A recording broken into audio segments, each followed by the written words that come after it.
آقایان اول باید به لذت جنسی برسن تا آرامش پیدا کنن. خانم ها ابتدا باید آرامش پیدا کنن تا به لذت جنسی برسن.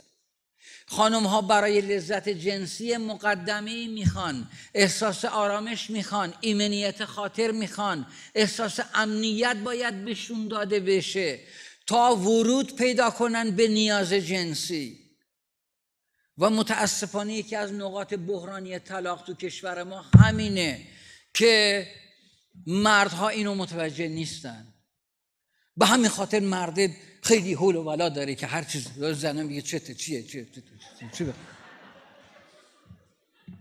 چقدر زیبا میگه او شاعره که میگه او کام گرفته ز من آرام نشسته، من تازه به شوق آمده او خسته، من تشنه تر از تشنه و او سیرتر از سیر، پیمانی من خورده و پیمانی شکست. آقایان برای سلامت جسمی و سلامت شغلیشون یه باتری دارن، یه باتری دیگه جداگونه مال سلامت جنسیشون. اینو خانم ها باید به خاطر بسپرن. به همین خاطر آقایان ممکنه سلامت جسمیشون از دست بره، سلامت شغلیشون هم از دست بره. یعنی مرد بیمار باشه، بیکار هم بشه، بیحال هم بشه، بیار هم بشه، اما این باتری چون سالمه. اگر یه خانمی اومد رفت میگه ها چی کجا چطور، چون این سالمه این سالمه. میگن یه بچه‌ای داد زد، اومد گفت مامان بابام تا زانو رفته تو لجن. گفت اشکال نداره ننه در میاد. گفت نه آخه از سر رفته. ببینید این قضیه نیست که اصلا بشه چیزی از توش در آورد. آقا همینه دیگه. بس شما یه چیزی به شما بگم، اینو صادقانه بگم به عنوان یک مخلص شما، بچه‌ها خیانت فقر میاره، خیانت برکت رو میبره. اینو بدونید. آقایان زیر 20 سال به شدت عاشق این خانمای 32 ساله. مرد پسرها زیر 20 سال، پسرهای 14 15 16 17 18 همش خواب این خانمای 34 5 ساله رو میبینن، چون هم مادر رو جستجو میکنه هم معشوقه رو.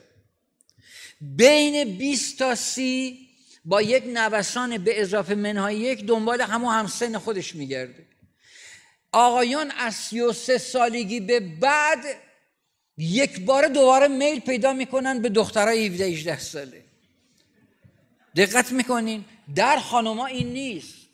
در خانم‌ها تا حدود 40 41 42 سالگی میل دارن به مردی که فاصله سنی بالا داشته باشه. یک بار خانم‌ها از حدود 42 سالگی تا حدود 54 55 یک بار میل به این جوانای 30 31 2 ساله پیدا میکنن. یعنی به شدت میل به افرادی که سن و اینا همش خطر توش ایجاد میشه. خطر. موارد بسیاری ما داریم که الان خانم رسیده به سن 42 41 43 یک بار دل باخته به پسر 27 ساله. این خانم با این وضعیت سنی و با این پسر محصول چه پدری بوده؟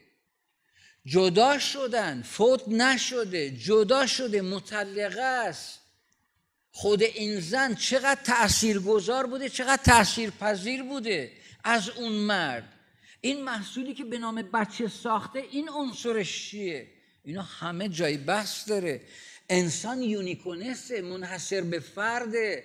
ما نمیتوانیم یه فرمول کلی به همه بدیم. توصیه کلی میتونیم بکنیم، هر فردی منحصرا نیاز به مشاوره داره.